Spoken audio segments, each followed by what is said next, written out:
What's going on, people? We are Tottenham TV, back here for yet another Tottenham update today. And I promise you guys, this will be the last Dominic Solanke update that we have for the day, as we got the 3 words from Fabrizio Romano. But before that, David Ornstein actually broke it. And he says, Tottenham reached total agreement with Bournemouth to sign Dominic Solanke, deal worth up to £65 million. Terms in place on a 6-year contract. 26-year-old striker will undergo medical tonight and tomorrow. Top target for Ange Postecoglou. And then Fabrizio Romano did say, Solanke to Tottenham, here we go. Deal agreed for 65 million package. Add-ons included. A record fee for Tottenham. Solanke set to travel for medical after contract until June 2030. Agreed days ago. Exclusive story has been confirmed. And Lyle Thomas just basically backing that up. And Ali Gold saying, busy few hours for Spurs. Dominic Solanke deal agreed with Bournemouth, £55 million plus add-ons. Emerson Royale deal now also agreed with Milan, €15 million plus add-ons. So finally, we got those 3 words from Fabrizio. Here we go. Record fee for Tottenham. What do you reckon about that, Sim?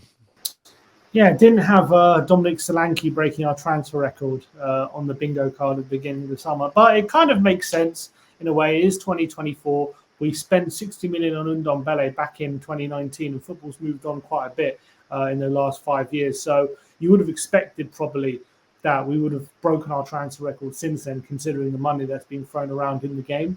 So it does sound ridiculous. Solanke's our record transfer, and obviously we're only probably spending 20 million less on Solanke than we got for Harry Kane, last year. So from that context, you can say, is it a good deal? But I think if you add in the context of who the player is, his form, the position we need, the profile, sometimes it's not about the flashy name. It's not about the cool name.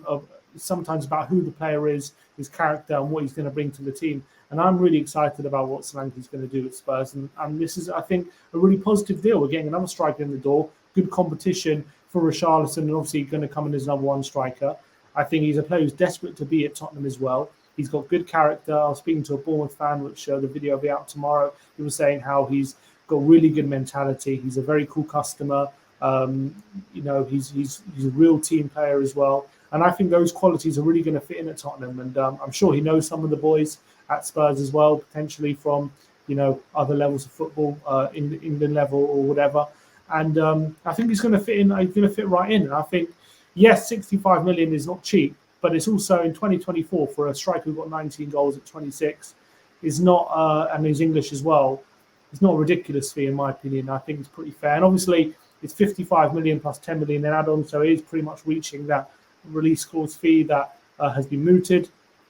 So we haven't got too much money off, but I'm pretty happy with the deal. I'm pretty confident that it's going to work out. And if he can get us between 15 and 20 goals, I think that's all he needs to do, to be honest. And I think it will be a good signing. Yeah. If I would have told you at the beginning of the transfer window or the back end of last season, we're going to be sitting here a week before the window and we would have spent 100 million on Archie Gray and Dominic Solanke, you would have thought like I'm absolutely mad. But that's where we're sitting at right now. We still have more business to do. I would say that Dominic Solanke, I think we have overpaid. I think 65 million is, over maybe what he's worth. I would say probably in today's market, he's probably worth about 50 million from what he showed last season. So if you're overpaying by 15 million, he ticks a lot of boxes. I think he's going to fit in like a glove. And Ange Postecoglou has made it very clear, he wants players that are desperate to be here, that want to play for Tottenham Hotspur. No, don't just want to come for European football. Don't just want to come to get their pay packet and move on. And I think he fits that bill, doesn't he?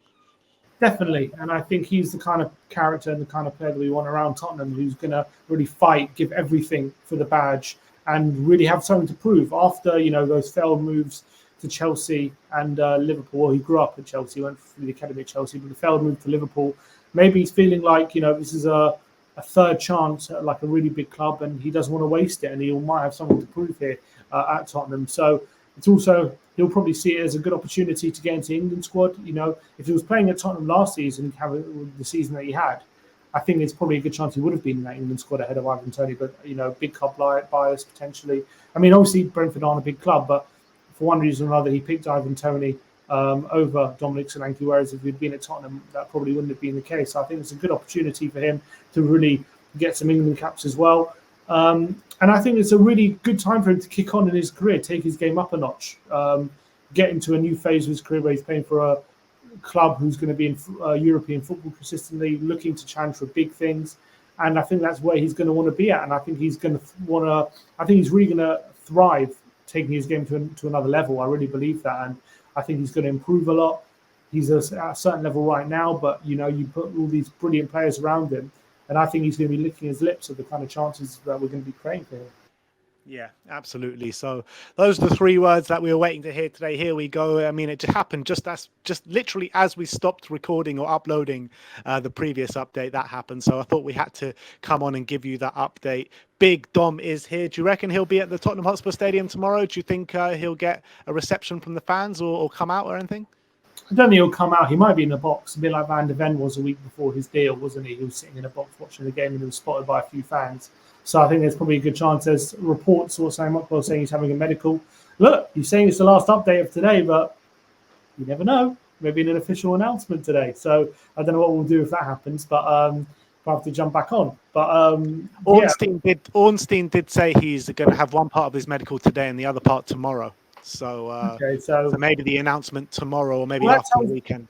So if he's going to have another part of medical tomorrow, then that means he's going to be around Tottenham tomorrow. So he might well be at the game, to be honest. I wouldn't be surprised. Maybe we can have Harry Kane passing the mantle over to Dominic Solanke on the pitch. That'd be nice. I saw a tweet yesterday. I can't remember who it was, from Paul O'Keefe, I think it was, or maybe George Bannister. I can't remember which one. They said how ironic it is that we're waiting. Harry Kane's coming back to Tottenham for the first time, and we still haven't got Harry Kane's replacement in. Well, we finally do. But I find it a bit weird to say Dominic Solanke is Harry Kane's replacement because they're worlds apart in levels. He's not his replacement, but he's obviously the player who's going to be playing up front for us. And ever since Kane left, obviously we've had Richarlison there, we've had Son there. No one's really nailed down the spotters. But much as Son and Richarlison are filled in well, they haven't really nailed down the spot for themselves. And Solanke's coming in to be that number 1, number 9. Richarlison, as much as you could definitely say he's a number 9 now, throughout his career he's played out on the left, he's been up front, he's kind of been a mix of both positions. Same with Sonny, he's been out on the left, up front. You can't say either of them are, I mean, I think you can probably say now Richarlison is a number 9, but I think you could definitely say throughout their careers they've been in different positions. Solanke is a pure number 9. This is his position. And so in terms of bringing a player who's going to be taking that mantle over, not taking over from Harry Kane, but filling in where Kane was playing, I think Solanke is probably the first time we're having a player you can definitively say this is the striker coming in to fill those boots. And obviously no one can fill Harry Kane's boots, but it's not about being as good as Kane. It's all about just being as effective for the team and it's all about the team game. And if he can score, as I say, between 15 and 20 goals, and if Richarlison can pitch in, and Son and Brennan can pitch in, and Maddison can pitch in, then we're going to have enough goals in this team for sure. He doesn't have to be 30-goal a season like Kane does. He just has to, do what he was doing for Bournemouth, really. And I think he'll do a good job. Do you think it puts him in the Golden Boot conversation potentially coming to Tottenham? Let's hold our horses here a little bit about Golden Boot conversations. I think how many players finished above him last season? What, 3 or 4? So I can't see him scoring more than Haaland. Put it that way. Yeah, maybe right now you can't, but who knows?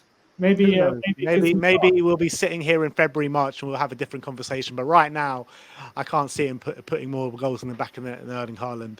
But I think back on the Harry Kane thing, Ange Postecoglou put it right, didn't he? And he said it perfectly. Like, you cannot replace a generational player, which was Harry Kane for this football club. And Dominic Solanke is going to have that weight on his shoulders because if you're a number 9 for Tottenham, you're always going to be compared to Harry Kane, aren't you? So let's see how he deals with that.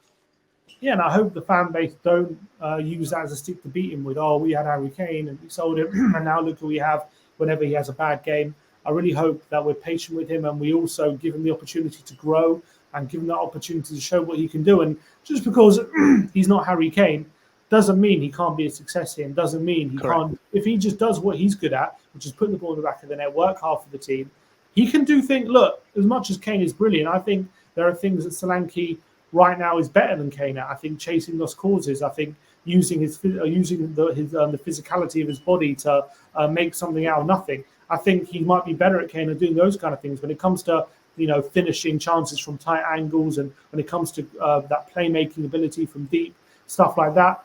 Obviously, Kane is worlds apart, but when it comes to using his physicality to dribble past players, make something of lost opportunities, chase down opposition, press. You've seen how Kane in the last few years has struggled to press.